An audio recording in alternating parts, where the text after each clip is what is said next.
IDTV మన ఉనికి మన వాణి. అంతా పాకిస్తానీ చేసింది.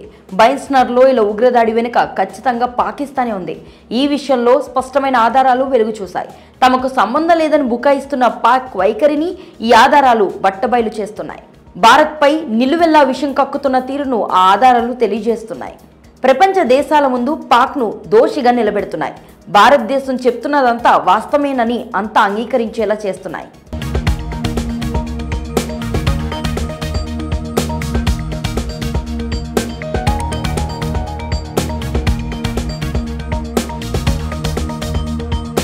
జమ్మూ కాశ్మీర్లోని పహల్గం దగ్గర బైన్స్నర్ లోయలో జరిగిన ఉగ్రదాడి వెనుక పాకిస్తానే ఉందని చెప్పేందుకు స్పష్టమైన ఆధారాలు వెలుగు చూస్తున్నాయి.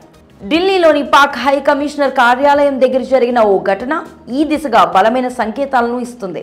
భారత్లో ఉగ్రదాడి జరిగిన తరువాత ఓ వ్యక్తి ఢిల్లీలోని పాక్ హై కమిషన్ కార్యాలయంలోనికి కేక్తో వెళ్లిన దృశ్యాలు వెలుగులోనికి వచ్చాయి. ఓ విలేకరు అతన్ని అనుమానంతో ప్రశ్నించాడు కూడా.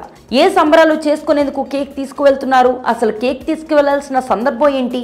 మీరెవరు? అంటూ అతను ప్రశ్నల వర్షం కురిపిస్తున్నా కూడా అతను మాట మాత్రం రిప్లై ఇవ్వలేదు. ఎలాంటి సమాధానం లేకుండానే అతను అనుమానాస్పద రీతిలో అక్కడ నుంచి వెళ్లిపోయాడు. పాక్ ఆర్మీ గురించిన మరో సంచలన విషయం తాజాగా ప్రపంచాన్ని షాక్ గురి చేస్తుంది. రీసెంట్ గా పాకిస్తాన్ ఓవర్సీస్ సదస్సులో మాట్లాడిన పాక్ ఆర్మీ చీఫ్ అసీం మునీర్ రెచ్చగొట్టే వ్యాఖ్యలు చేశారు. తమ మతం సాంప్రదాయాలు ప్రత్యేకమైనవని, కాశ్మీర్ గతంలో తమకు జీవనాడిలా ఉండేదని, భవిష్యత్తులో కూడా ఉంటుందని, ఈ వాస్తవాలను పిల్లలకు వివరించాలని, కాశ్మీరీ సోదరుల పోరాటంలో వారిని ఒంటరిగా వదిలేయవద్దని రకరకాల రెచ్చగొట్టే కామెంట్లు చేశారు. ఇది జరిగిన కొన్నాళ్లకే బైన్స్నర్ లోయలో ఉగ్రదాడి జరిగింది. అంటే ఖచ్చితంగా ప్లాన్ ప్రకారమే ఇదంతా చేసి ఉంటారనే అనుమానాలు బలోపేతమవుతున్నాయి. దీనికి తోడు ఇది జరిగిన కొన్ని క్షణాల్లోనే పాక్ ఎయిర్ ఫోర్స్ కు చెందిన ట్రాన్స్పోర్ట్ ఇంటెలిజెన్స్ విమానాలను కరాచీ నుంచి రావల్పిండి, లాహోర్ బేస్లకు తరలించడం కూడా అనుమానాలను బలపరుస్తుంది. దాడి తర్వాత భారత్ నుంచి ప్రతిఘటన ఎదురైతే తట్టుకునేందుకే ఈ జాగ్రత్తలను పాక్ తీసుకుంటున్నట్లుగా కనిపిస్తుంది.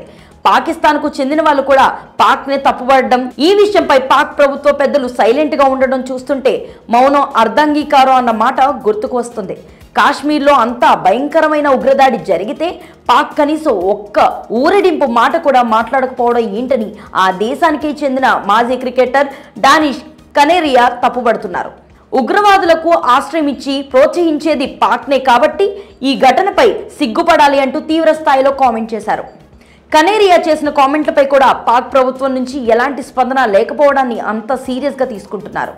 అలాగే దాడి చేసిన వారి గురించి, వారి ఉగ్ర మూలాల గురించి స్పష్టమైన ఆధారాలను భారత మీడియాలో చూస్తున్నా కూడా పాక్ ప్రభుత్వం తమ తప్పేం లేదని ఇంకా బుకాయించడాన్ని అంతా తప్పుపడుతున్నారు.